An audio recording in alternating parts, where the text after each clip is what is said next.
Hello बच्चों, let's read the question first. The question says effect of lanthanide contraction.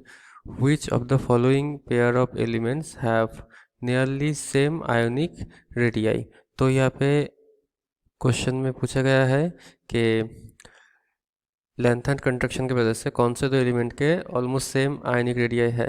And ये भी बोला गया है कि पैरेंथेसिस मतलब ब्रैकेट में के जो नंबर है वो उनके एटॉमिक नंबर्स है। तो यहाँ पे हम जो की कंसेप्ट यूज़ करेंगे that is lanthanide contraction।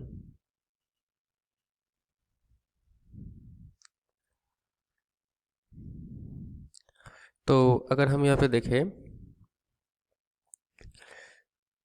Zirconium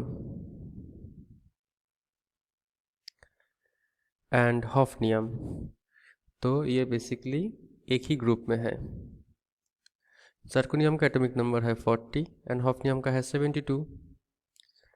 तो जर्कोनियम का इलेक्ट्रॉनिक कॉन्फ़िगरेशन होता है krypton 4d2 5s2 and hafnium का होता है जेनन 4f14 5d2 6s2।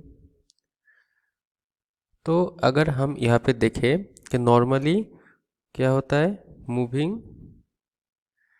Down the group, मतलब एक ग्रुप में हम जब ऊपर से नीचे आता है तो रेडियस इंक्रीज होता है।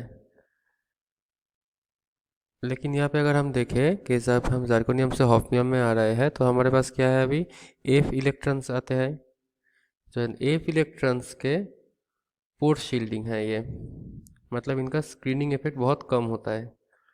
एंड पोर शील्डिंग होने के कारण क्या होता है कि इनके जो screening constant that is sigma ये लो होता है। And that is effective nuclear charge that is Z effective, वो क्या होता है एटॉमिक नंबर माइनस सिग्मा। तो ये क्या होता है दैट इज ये टोटल वैल्यू ये हाई होता है। तो इसके वजह से साइज डिक्रीज होती है जिसको हम बोलते हैं लैंथनाइड कंट्रक्शन।